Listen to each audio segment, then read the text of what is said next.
I never believed those strange stories about people seeing ghosts. Life was always too busy, too loud, too real for such things to cross my mind. But everything I believed changed one Sunday. I walked into church and saw my husband, my late husband, sitting calmly in the front row. He was holding a Bible, nodding along like a devoted church member, as if nothing had ever happened. For a moment, I truly thought I'd lost my mind. My husband didn't die after a long illness or an accident that gave us answers. His disappearance was sudden and cruel, leaving me with questions my heart could never settle.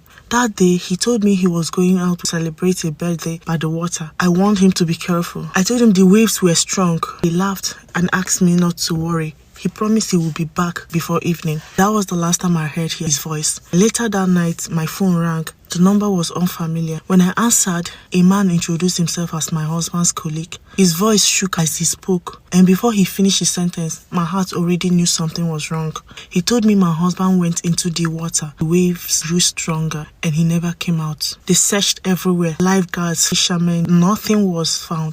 I remember sitting on the floor, my phone still in my hand, asking questions that didn't even make sense. Was he taken to a hospital? Did they search another area? Could he still be alive somewhere? The man kept apologizing. I became a widow without a body, no burial, no grave, nothing to visit, just condolences, whispered sympathy, and long silent nights after my children fell asleep. We had 2 children together. Life didn't become easier just because their father was gone. School fees remained the same. Bills didn't pause. Strength became something I wore because I had no other choice. People told me, "You are still young. God will help you," as if help came automatically. For 1 year, I carried everything alone. I worked, cooked, paid bills, smiled when necessary, and cried quietly in the bathroom where no one could hear me. Then slowly, things began to change. I was promoted at work, better pay, more responsibility, and a transfer. I saw it as a fresh start. A chance to breathe again, a place where no one knew my story or looked at me with pity.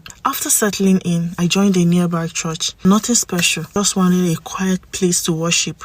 That Sunday, I dressed simply. I walked in feeling hopefully. The choir sang beautifully. The message was about restoration and new beginnings. Then I turned to my left. 3 seats away from me was my husband, alive, healthy, well-dressed. At first, I tried to convince myself it was someone who only looked like him, but the resemblance was too exact. This was the same man I mourned, whose clothes I packed away because they reminded me of pain. He was sitting beside a young woman